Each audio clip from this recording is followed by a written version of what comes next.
आज झालेल्या मविया आणि मनसेच्या मोर्चामध्ये निवडणुकीत बोगस मतदार दिसले की तिथे फोडून काढायचे राज ठाकरेंनी आदेश दिले। महाविकास आघाडी आणि मनसेने आज निवडणूक आयोगाविरोधात सत्याचा मोर्चा काढला। या मोर्चात राज ठाकरेंची तोफ धडाडली।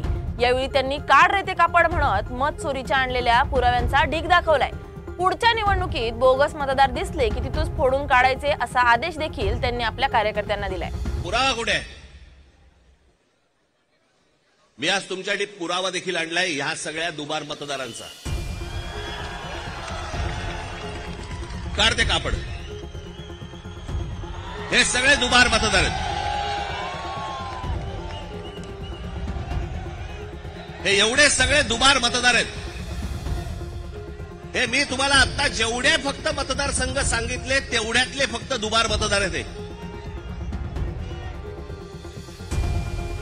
म्हणजे तुम्हाला कल्पना येईल महाराष्ट्रामध्ये काय प्रकारचा गोंधळ येतो।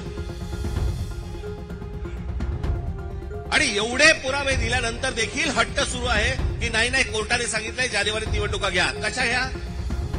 का घ्या? कोणाला आहे घाई? 5 वर्ष निवडणुका घेतल्या नाहीयेत, 5 वर्ष। अजून 1 वर्ष गेलं तर काय फरक पडणार आहे? काय फरक पडतो? 5 वर्ष काही फरक नाही पडला, अजून 1 वर्ष गेलं। पण जी माणसं भरली आहेत आतमध्ये त्याचं काय करायचं?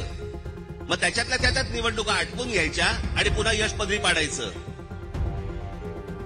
याला काय निवडणुका म्हणतात? या निवडणुका अशा याच्यात तर लोकशाही तरी टिकेल। परवा दिवशी तर मी त्या मशीन्स, वोटिंग मशीन बद्दल बोललो। मी त्याचं डेमॉन्स्ट्रेशन दिलं।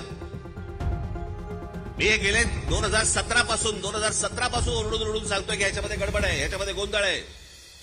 अशा प्रकारच्या साधी गोष्ट आहे, 232 आमदार निवडून आल्यानंतर जर महाराष्ट्रामध्ये मातम असेल, महाराष्ट्रामध्ये जर समजा सन्नाटा असेल, महाराष्ट्रामध्ये काहीच नसेल, सगळे जर मतदार हे गोंधळलेल्या अवस्थेमध्ये असतील आणि सगळ्यांना जर आश्चर्य पडलं असेल, निवडून आलेल्यांना चिमटे काढून बघत होते निवडून आलेले लोक की मी कसा आलो निवडून।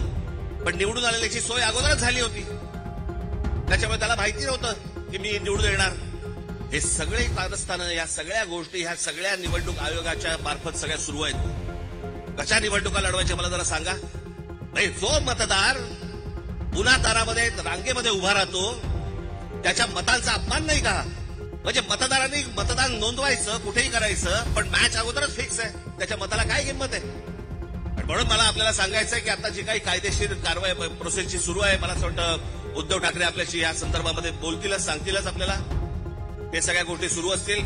पण एक गोष्ट आपल्याला सांगतो, जेव्हा कधी निवडणुका होतील, आता फक्त आपल्याला एकच सांगेल, जेव्हा कधी निवडणुका होतील, एक तर पहिल्यांदा तुम्ही घराघरामध्ये जा, सर्वजण याद्यांवरती सगळ्यात जोरात काम करा।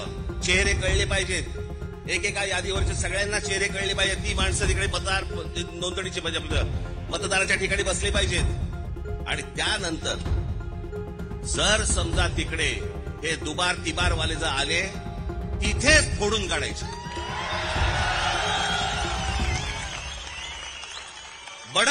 बडवायचे आणि मग पोलिसांच्या हातात द्यायचे। त्याशिवाय हे वटणीवरती येणार नाही, त्याशिवाय हा महाराष्ट्रामधला जो चाललेला कारभार आहे हा वटणीवरती येणार नाही।